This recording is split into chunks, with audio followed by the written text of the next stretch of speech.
You know there are 4 different types of sickle cell crisis. Most people only think about pain, but that's just one of them. I'm Dr. Lewis, I live with sickle cell myself, and I teach thousands of people about it around the world within my online community, the Sickleverse. Let's break down these 4 types simply. First, in sickle cell, a crisis just means something has suddenly changed in your body and needs attention. But not all crises are the same. So the first one is the classic vaso-occlusive crisis, which is the pain crisis. This is the most common one, and what's happening is your red blood cells become stiff and block small blood vessels, reducing blood flow. The most common triggers are dehydration, cold, stress, and infection. It's treated with pain relief, fluids, rest, and sometimes hospital care depending on the severity and complications. The second type of crisis is a hemolytic crisis. This is when your red blood cells suddenly start breaking down a lot faster than usual. It's triggered by infections and stress on the body.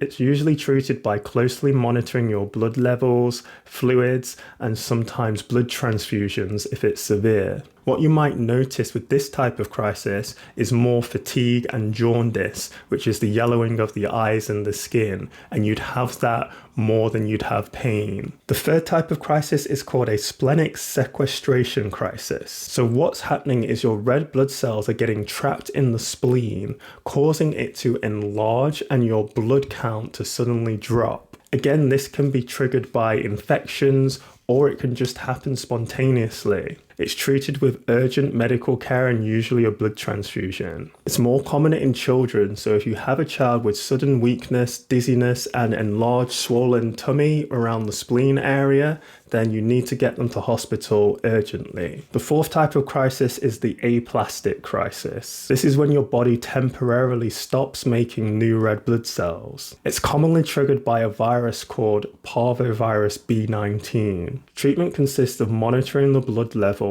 and blood transfusions until the bone marrow recovers and starts making red blood cells again. The main clue for this would be extreme tiredness, which is out of the ordinary for you and without the usual signs of pain and without any significant increase in jaundice. So there's the 4 different crises. Sickle cell is not just pain, there's different types and they affect the body in different ways. Let me know which one of these you want me to break down in more detail next. If you want to receive weekly helpful sickle cell tips, you can join the Sickleverse via the link in my bio.